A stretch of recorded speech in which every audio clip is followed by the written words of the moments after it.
Hi everyone. Slide 1, this week's lecture will be on urban growth theory. It will explain the size of a city, as determined by agglomeration theory that we learned last week. Slide 2, we are going to learn about the size of a city. Why is a city small instead of big? Which is better, small or big cities? Next, we are going to explore the theory behind urban growth. Why do cities grow? We know that urbanization occurs when there is a population growth in the city.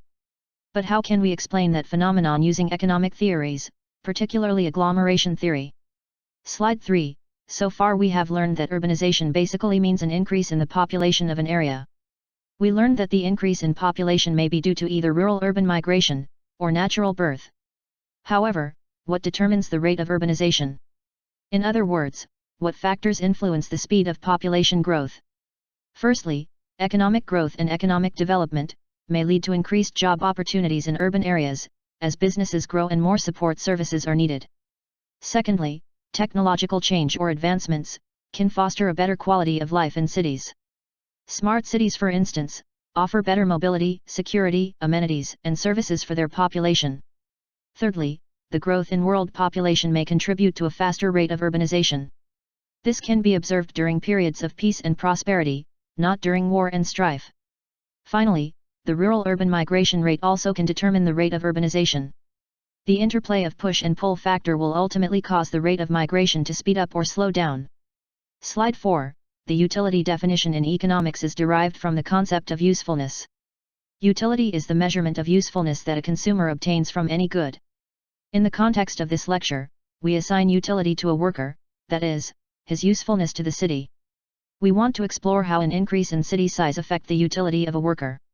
This can be shown by using the utility curve. As can be seen, the utility curve is in the shape of inverted U. The x-axis is the number of workers, or in other words, the size of the city. The y-axis is the utility per worker. Basically, the utility per worker will increase as the number of workers increases, until it reaches the optimum level. The utility curve shows an upward trend before the optimum level is reached. When the number of workers, that is, city size rises beyond the optimum level, the utility per worker will decrease, leading to a downward moving utility curve. Slide 5, the next question is, will a region have a large number of small cities or a small number of large cities? Consider three possible configurations. Configuration 1 is 6 cities, A, B, C, D, E, F, at 1 million workforce each. Configuration 2 is 3 cities, D, E, F, at 2 million workforce each. Configuration 3 is 2 cities, E, F, at 3 million workforce each. Slide 6, configuration 1 is the most unstable.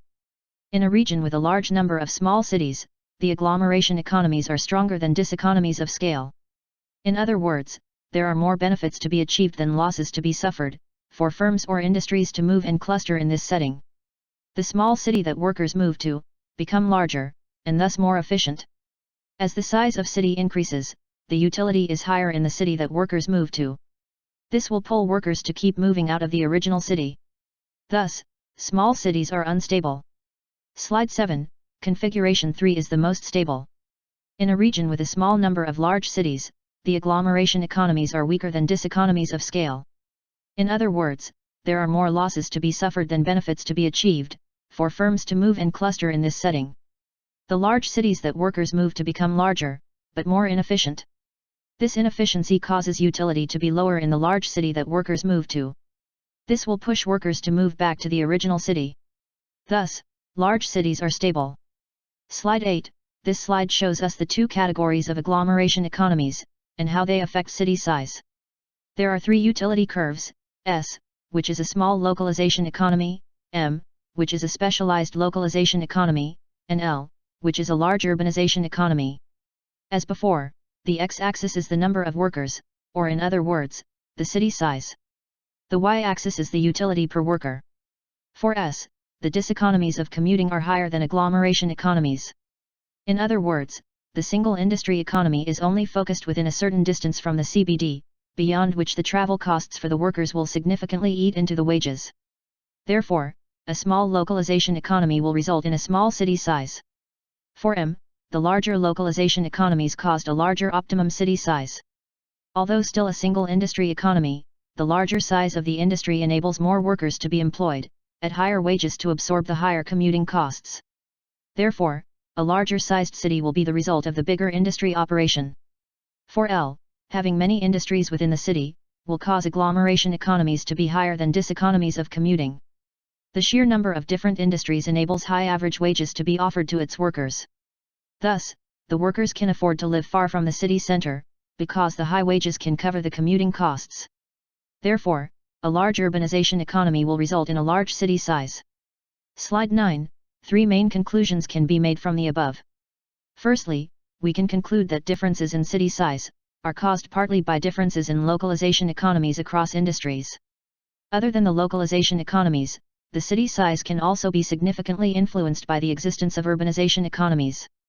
As we have seen, an economy that is based on multiple industries is able to offer higher average wage to the workers.